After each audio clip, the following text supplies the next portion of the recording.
ఓం శ్రీ గురుభ్యో నమః. హరి ఓం. ఆపదామపహర్తారం దాతారం సర్వసంపదాం లోకాభిరామం శ్రీరామం భూయో భూయో నమామ్యహం. ప్రేక్షకులందరికీ కూడా నమస్కారం. మన ఛానల్ని సబ్స్క్రైబ్ చేయండి. అనేకమైనటువంటి విశేషాల గురించి తెలియజేసేటువంటి ఛానల్ మనది. అనేక ధార్మిక విశేషాల గురించి మీకు జ్యోతిష్య విషయాల గురించి చెప్పేటువంటి అవకాశం ఉంది. కాబట్టి తప్పకుండా మన ఛానల్ని సబ్స్క్రైబ్ చేస్తారని, షేర్ చేస్తారని, లైక్ చేస్తారని మనస్ఫూర్తి కోరుకుంటూ, ఇక ఈ రోజు మనకి 6/6/2024 మంగళవారం రోజున అమావాస్య తిథి.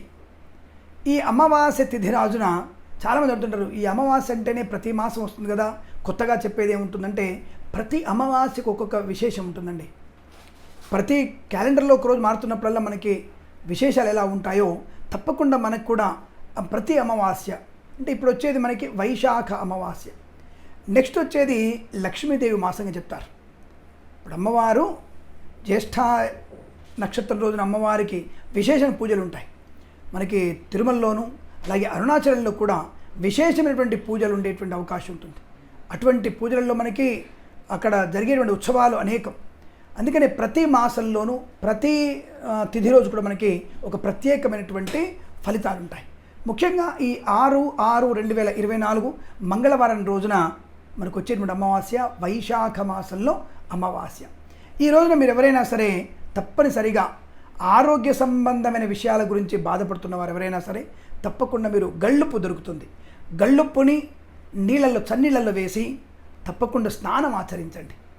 గళ్ళుప్పుని నీళ్ళలో వేసి స్నానం చేయండి. అలాగే మీకు వీలైతే అమావాస్య పౌర్ణమికి సముద్రాలు ఉప్పొంగుతుంటాయి కాబట్టి కాస్త మీరు వెళ్ళి ఈతలు కొట్టకండి, కానీ సముద్రం దగ్గర వెళ్ళి గబక్కున పొద్దున వెళ్ళేసి ఆ ఉప్పు నీటి స్నానం సముద్రంలో 3 సార్లు మునిగి వచ్చినట్టయితే తర్వాత ఇంటికి రాగానే మరి శుభ్రంగా మంచినీళ్ళతో స్నానం చేసేయచ్చును.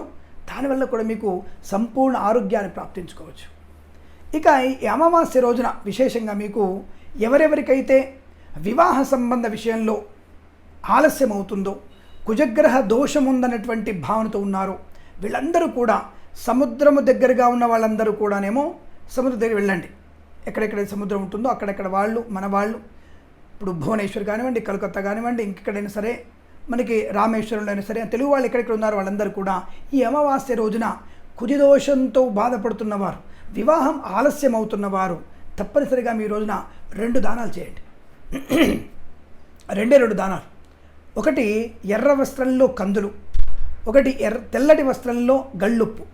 2 కూడా సముద్ర తీరం తీసుకెళ్ళి ఆ సముద్రం దగ్గరనే ఆ సముద్రం నీళ్ళు తీసుకొచ్చి బ్రాహ్మణుడికి అక్కడ కాళ్ళు కడిగి బ్రాహ్మణుడికి ఆ 2 వస్తువుల్ని పదార్థాలని నాలో ఉన్నటువంటి అంటే నా జన్మజాతకంలో ఉన్నటువంటి కుజగ్రహ దోష నివృత్తి కొరకు, అలాగే చంద్రగ్రహ దోష నివృత్తి కొరకు అంటే మనశ్శాంతి కొరకు నేను 2 పదార్థాలని అంటే లవణము అలాగే మనకి అడక ధాన్యం అంటే కందులు అనర్థం, తెలుగులో చెప్పుకోండి ఉప్పు దానము కందులు దానం చేస్తున్నాను చెప్పేసుకొని ఆ 2 పదార్థాలని బ్రాహ్మణుడికి దానంగా ఇవ్వండి.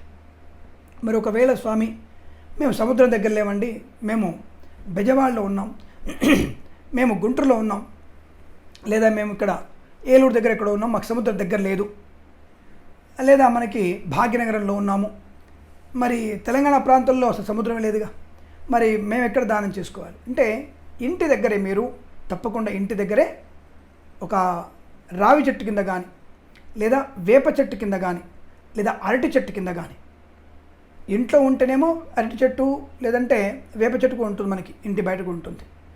లేదా ఇంట్లో ఇవ్వాలనుకుంటే స్తంభాలలో బ్రాహ్మడి కాళ్ళు పెట్టేసి ఆ బ్రాహ్మడి కాళ్ళు కడిగి ఈ గళ్ళుప్పుని అంటే రాళ్ల ఉప్పుని మరియు కందులు 2 కూడా వేరువేరుగా వస్త్రంలో కట్టి, తెల్ల వస్త్రంలో ఎర్ర వస్త్రంలో కట్టి అక్కడ కూడా మనం దానం ఇచ్చుకోవచ్చు. మీకు వీలైతే అరటి చెట్టు వేప చెట్టు రావి చెట్టు కింద ఇస్తే ఇంకా మంచిది, సముద్రం లేకపోతే. అలా దానం ఇవ్వడం వల్ల విశేష ఫలితం ఉంటుంది. ఇది ఈ యొక్క వివాహ సంబంధ ఆటంకాలు పోవడానికి, మానసిక పీడా పరిహారం కలగడానికి 2 దానం చేస్తున్నాం. అలాగే జన్మజాతకంలో కుజుడు కనుక 12 కానీ 2 కానీ అష్టమంలో కానీ సప్తమంలో కానీ ఇలా ఈ ప్రాంతాల్లో పాతాళే వ్యయేచ ఈ ధనస్థానంలో కుటుంబ స్థానంలో 7వ ఇంట 8వ ఇంట ఈ స్థానంలో ఉన్నప్పుడు కుజదోషం ఏర్పడుతుంది. మరి అటువంటి కుజదోషం పోవడానికి కూడా ఈ యొక్క ధాన్యము దానంగా ఇవ్వడం వల్ల తప్పకుండా విశేషమైనటువంటి కుజదోష పరిహారం కలుగుతుంది. అలాగే ఈ అమావాస్య రోజున పొద్దునప్పుడు అయిపోయింది, సాయంకాల సమయంలో తప్పకుండా మీరు శివాలయ సందర్శన చేయడం, శివాలయంలో కూర్చొని విష్ణు సహస్రనామ పారాయణ చేయడం. ఈ అమావాస్య రోజున ఎటువంటి శుభమైన పనులు చేస్తే లాభము, ఐశ్వర్యం. మరి ఈ అమావాస్య రోజున కొన్ని చేయకూడని పనులు ఉన్నాయి. మద్యపానం చేయకూడదు, అది ఎవరు చెప్పిన వినేటటువంటి అవకాశం లేదు. రైతులు విత్తులు నాటకూడదు, విత్తనాలు అసలు భూమి పనే చేయకూడదు అమావాస్య రోజున. అలాగే చెట్టు నరకడం చేయకూడదు, గోళ్ళు కత్తిరించకూడదు, జుట్టు కత్తిరించకూడదు. అలాగే ఎవరికైనా సరే ఈ ఇనుప వస్తువుల్ని దానంగా ఇవ్వకూడదు, ఇతరుల నుంచి మనము అటువంటి ఇనుప వస్తువులు దానంగా స్వీకరించకూడదు. అలాగే మద్యపాన క్రయ విక్రయం చేయకూడదు, మాంసాహార భోజనం కూడదు, మాంస క్రయ విక్రయం కూడదు.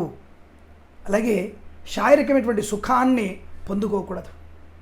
అంటే భార్యాభర్తలు ఇద్దరు కూడా ఏకమవ్వకూడదు. ఇటువంటివన్నీ కూడా మనము అమావాస్య రోజున ఏకభుక్తమే చేయాలి. అసలు యాక్చువల్గా అమావాస్య రోజున కూడా మనం నక్తముగా ఉండాలి, కనీసం ఏకభుక్తమన్నా ఉండాలి. అంటే ఒకటే పూట భోజనం చేసి మిగిలిన పూటలు మనం తినకుండా ఉండాలి. అటువంటప్పుడు మనకి విశేషమైనటువంటి ఆర్థిక లాభాలు, ఆరోగ్య లాభాలు, ఐశ్వర్యాన్ని పొందుకునే అవకాశం ఖచ్చితంగా ఉంటుంది. కాబట్టి మనకు వచ్చేటువంటి అమావాస్యలు, ఈ అమావాస్య వైశాఖ మాస అమావాస్యలో ఇవి దానం చేస్తేనే ఒక లాభం. ఈ పనులు చేయకపోతే సుఖము, సంతోషాన్ని పొందుకుంటాం. అలాగే ఎవరికైనా బీద వారికి తప్పకుండా వస్త్రదానము, వస్తువు దానము, చెప్పులు దానము, విసనకర్రలు దానంగా ఇవ్వడం, అలాగే ఉదకుంభ దానం అంటే నీళ్ల చెంబుల్ని దానంగా ఇవ్వడం, ఇది ఇంకా విశేషమైనటువంటి ప్రతిఫలాన్ని కలిగిస్తుంది. కనుక ఇటువంటివి మీరు చేయగలిగితే ఇంట్లో స్థిరమైనటువంటి లక్ష్మీ ప్రాప్తి పొందుకోవచ్చును అన్న విషయాన్ని గుర్తుపెట్టుకోండి. ఇటువంటి అమావాస్య రోజులలో మనం అనేక విషయాల గురించి ఈ మాసంలో చెప్పుకున్నాం. వచ్చే మాసంలో మళ్ళీ అమావాస్య గురించి కొత్త విషయాలు చెప్పుకునే ప్రయత్నం చేద్దామని తెలియజేసుకుంటూ, సర్వేజన సుఖినో భవంతు. ప్రేమతో మీ కిరణ్ శర్మ.